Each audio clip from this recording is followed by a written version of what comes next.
Hey everyone, I'm Brandon J. Welcome to the Brandon J. Show, and I'm joined here by a special guest, Dr. Robert Stearns of Eagles Wings. Dr. Robert, how are you, man?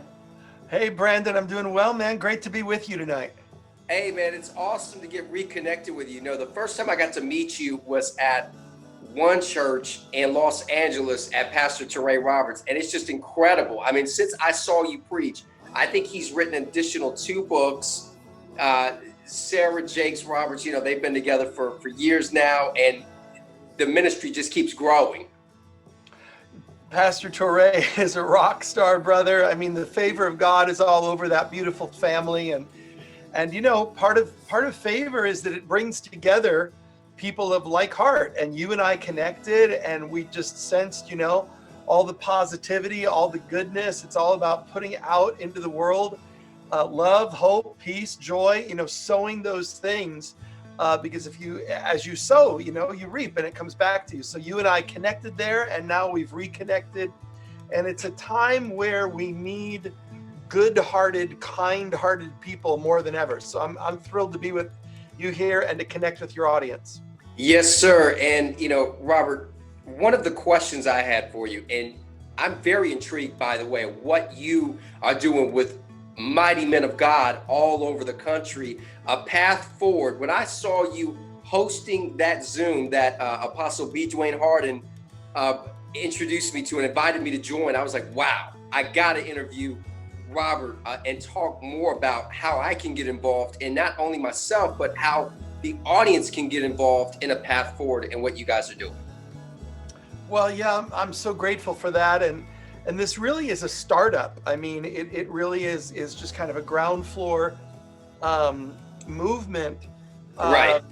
And kind of the genesis of it.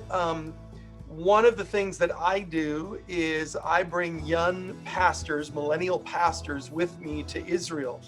A lot of my focus is on the importance of Israel, both in terms of its history, which whether you're a Jew or a Christian or a Muslim, Israel has an incredible, rich history, diverse history behind it. But then also Israel is this totally modern, vibrant, the center of high tech. It's just this. So Israel's this blend of like the ancient and the modern.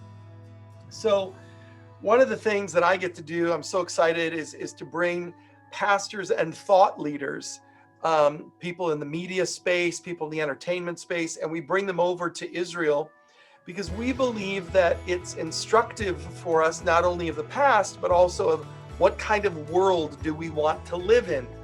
What kind of human rights, what kind of freedom of the press, what kind of democratic process, how do they treat minorities, all of these issues that we all are dealing with. So obviously, we've brought, many from different cultures, Latinos and Asians and African Americans, etc.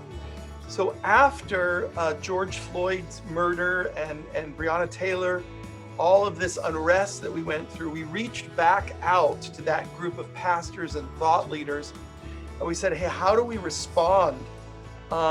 Because, Brandon, it's sadly, tragically, anytime there's a tragedy, anytime there's an injustice, Right.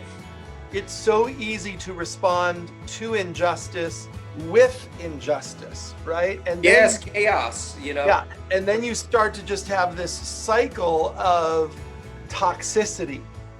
And we chose to believe that there is what we're calling the radical center, right? And that there's still a majority of people who just want to walk in basic common goodness and common decency and common sense. And that doesn't mean we agree with one another on everything, but that we learn how to, as a society, disagree agreeably in a way that everyone feels safe, that people's lives are not threatened, and that people can move forward constructively. So that's the vision of a path forward.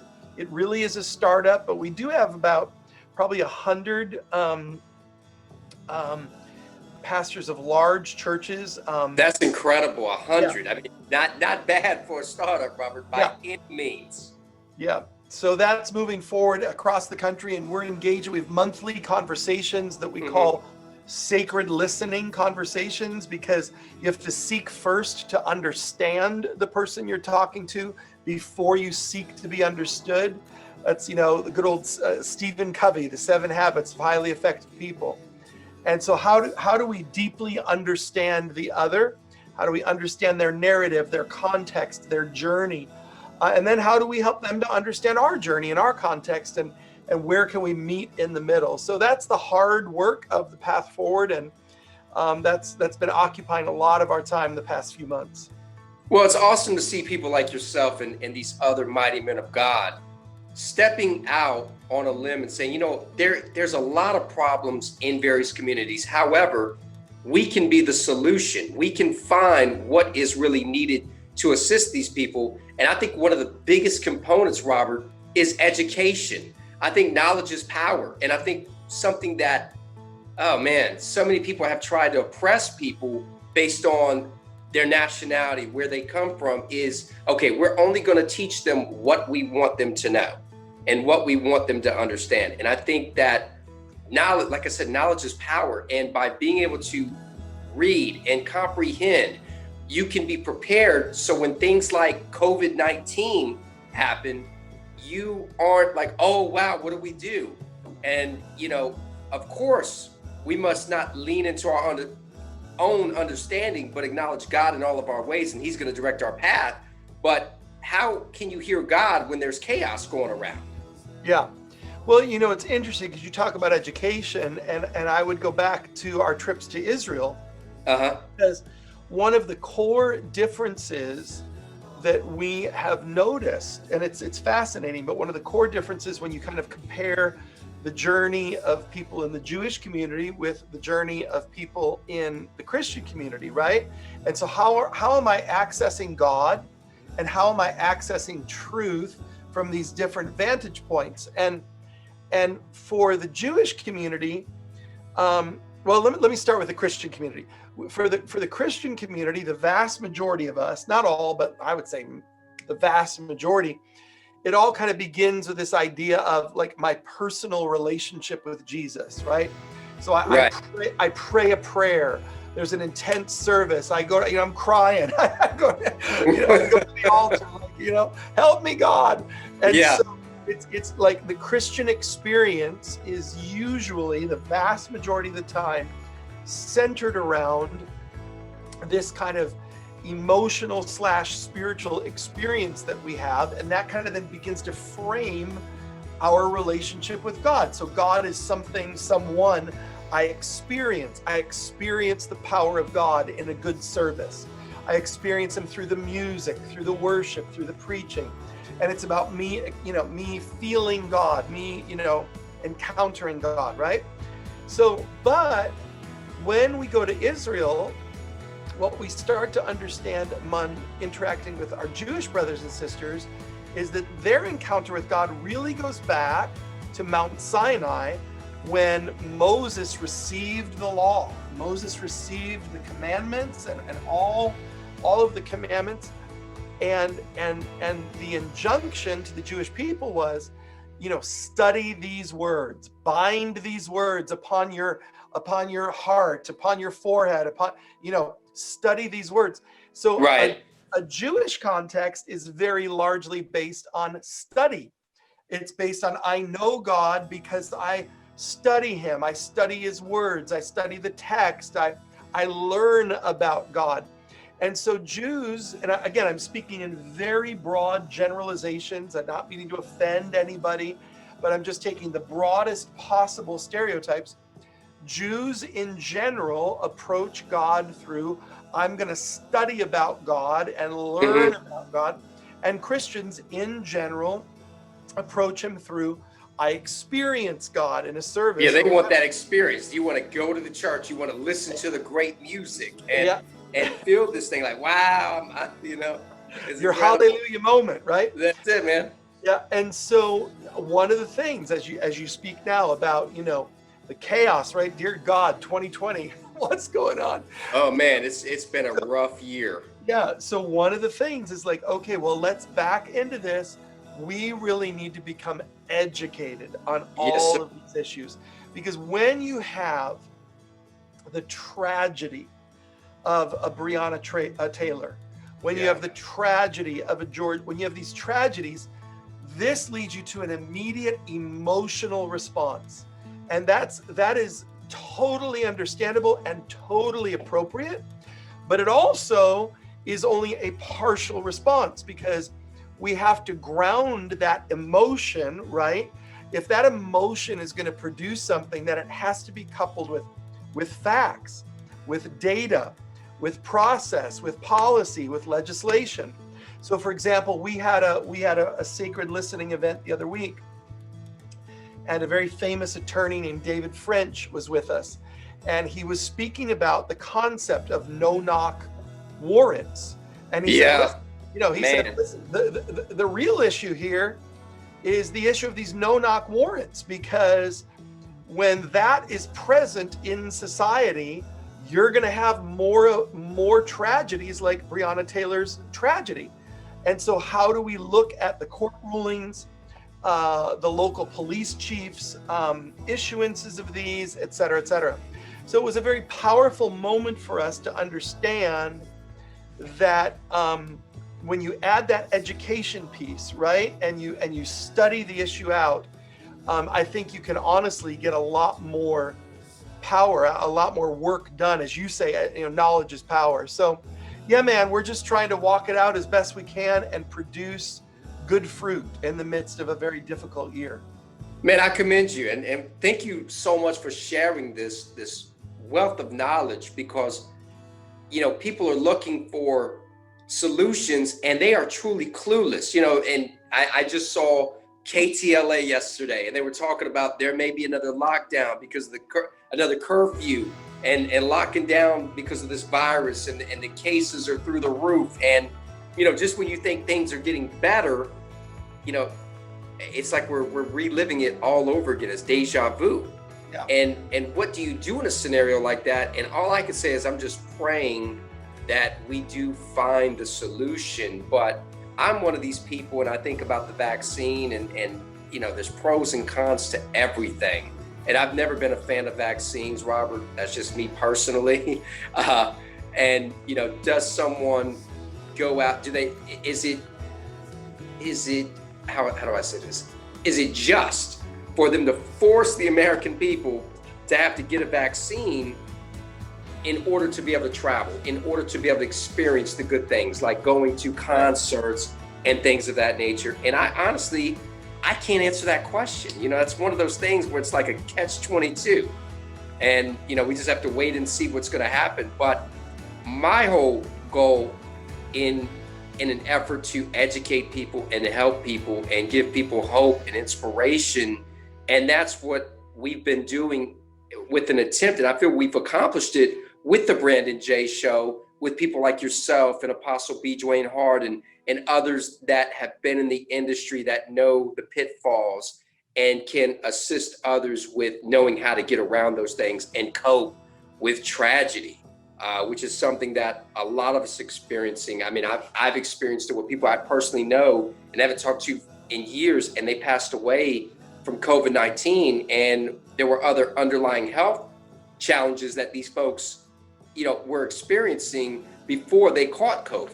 So my question to you, Robert, is what advice do you have to those people that are at that crossroads right now, that, they don't know what to do? They may have lost their job.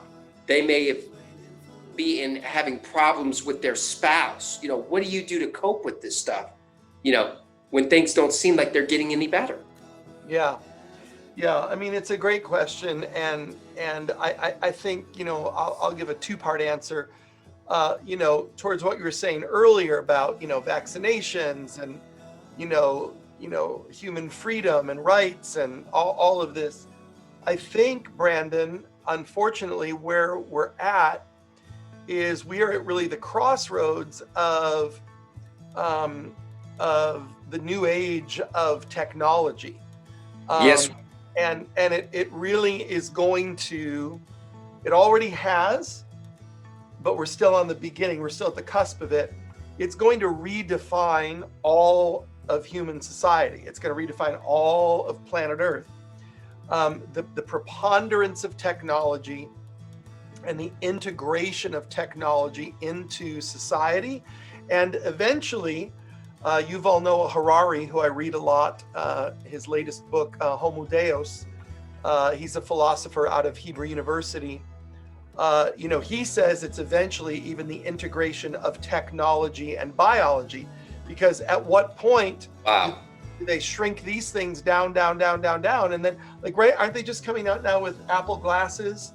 And it's Apple glasses, and you look around, and with your eye, you open the app, and this and that and the other, and that eventually becomes, just implants, right, that you put in your brain. So it's horrible, it's terrifying. And it honestly, you're in Hollywood. It's literally the Matrix movie. The two movies are The Matrix and Ready Player One. Like, those two movies speak to exactly. We are characters in the movie right now, Robert. What do we do? That's exactly right. Yes, sir. So, what do we do? Honestly, I think it's awful, and there are no catch-all answers. I hate it. I'm the father of 3 kids, 3 teenage sons. And every day, guys, put your phones down, turn your phone off, put your phone away, because you're fighting for. 5G is here, Robert, and it's not going anywhere. It is here to stay. Yeah. So, our choice is to move to a soybean farm in Manitoba. Let's grow our own crops. There we go. Exactly. Our choice is to literally go off grid, or we have to find out in the midst of every day, how do we fight to maintain our humanity? How do we fight to maintain that imago Dei, that image of God that we've been created in? How do we fight to maintain that image of God in the midst of the proliferation of technology? And that is the fight. That is the fight of the day. And so, yeah, man, how do we do that? You just fight for it every day. You and I know this sounds ridiculous, and I'm not like one of these slogan people, but 2020 has made me all those corny, refrigerator magnet slogans. Now I believe them.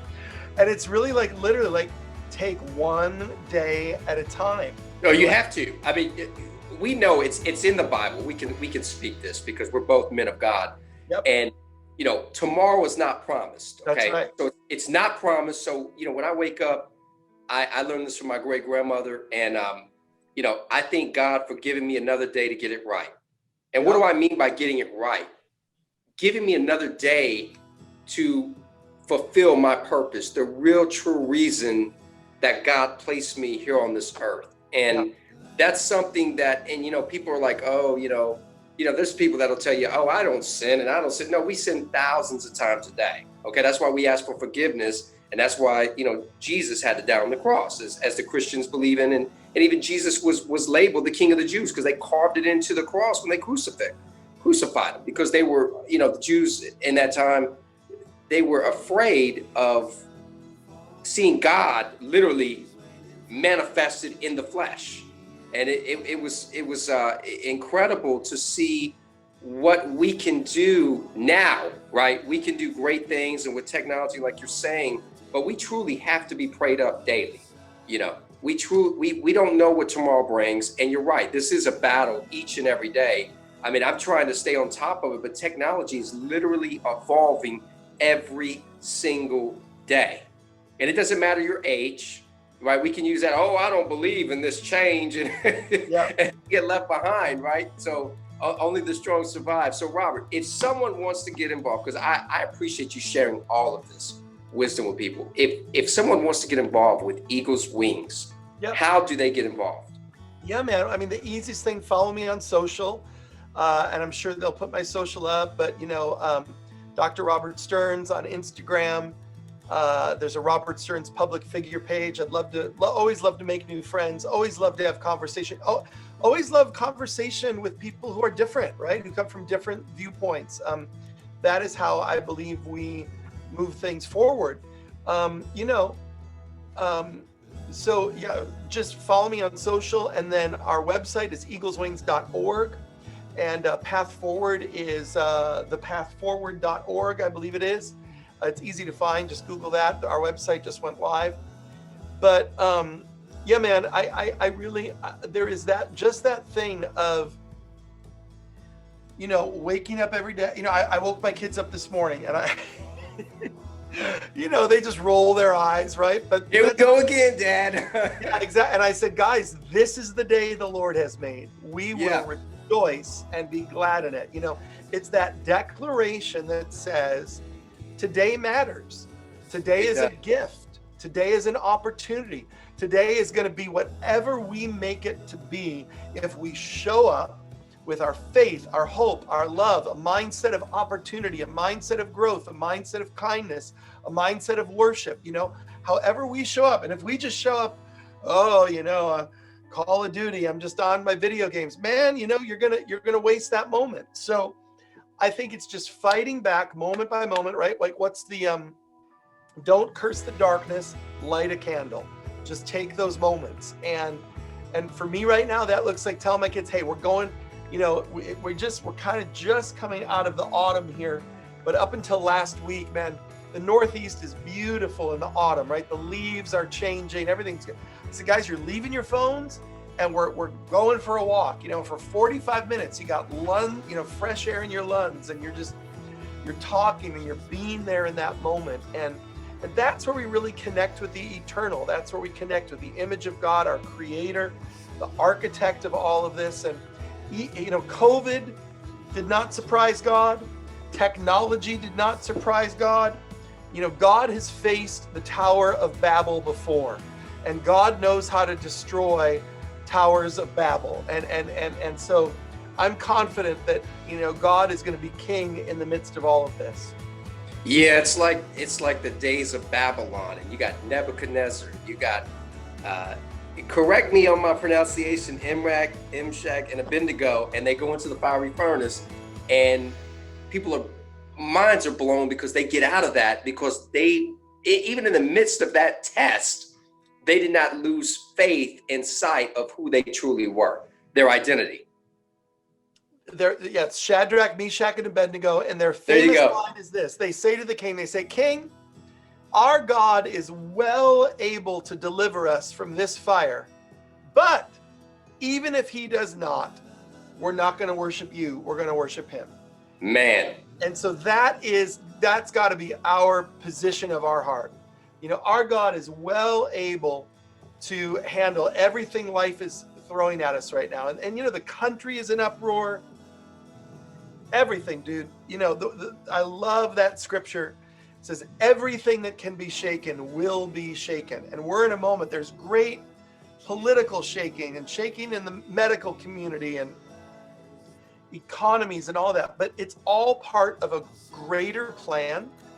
And that plan is that, God is over all of it. And so if we will call on the Lord, he is going to bring us out of this. Like you said, they came out of the fiery furnace. They didn't even smell like smoke. God kept them and delivered them. And God will keep and deliver us when we call on his name. Hey, man, listen, I've seen people next to me get COVID and I don't get COVID. And I look at it and it's those scriptures, you can relate, these things truly do exist. And we have to be like those guys that were put into the fiery furnace. We have to not lose sight of who we are and of who our God is. If he did it once, he can do it again. He's able. Robert Stearns, thank you so much for being on the show today, man. Man, it is a joy. I'm just so encouraged. I love what you're doing. I love the way that you're keeping the conversation uplifting and moving forward, and honored to be tonight with you and your audience, and I hope we can connect again. Absolutely. I will see you very soon. All right, God bless you. When COVID restrictions lift up, man, God bless. There we go. Dr. Robert Stearns right here on the Brandon J. Show. I'm Brandon J. We'll see you next time. Goodbye for now.